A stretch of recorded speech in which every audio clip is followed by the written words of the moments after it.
तब यहोवा ने मूसा से कहा, तो क्यों मेरी दुआई दे रहा है? इज़राइलियों को आज्ञा दे कि यहाँ से कूच करे, और तू अपनी लाठी उठाकर अपना हाथ समुद्र के ऊपर बढ़ा और वह 2 भाग हो जाएगा।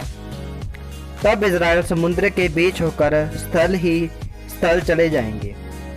तब मूसा ने अपना हाथ समुद्र के ऊपर बढ़ाया और यहोवा ने रात भर प्रचंड पुरवाई चलाई और समुद्र 2 भाग करके जल ऐसा हटा दिया जिससे उसके बीच में से सूखी भूमि होगी। तब इज़राइल समुद्र के बीच स्थल से होकर चले और जल उनकी दाहिनी ओर और बाईं ओर दीवार का काम करता था।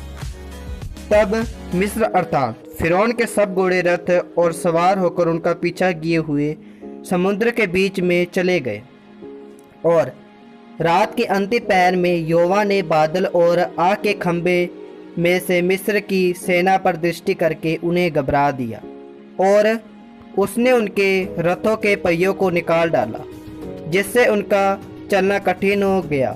तब मिस्र आपस में कहने लगे, आओ हम इज़राइल के सामने से भागे, क्योंकि यहोवा उनकी ओर से मिस्रियों के विरुद्ध युद्ध कर रहा है। फिर यहोवा ने मूसा से कहा, अपना हाथ समुद्र के ऊपर बढ़ा कि जल मिस्र और उनके रथ और सवारों पर फिर बहने लगे।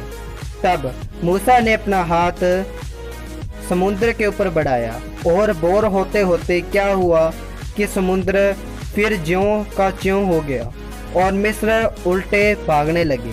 परंतु यहोवा ने उनको समुद्र के बीच में ही झटका दिया और जल के पलटने से जितने रथ और सवार इज़राइलियों के पीछे समुद्र में आए थे वे सब वरन फिरौन की सारी सेना उसमें डूब गई और उसमें से एक भी ना बचा।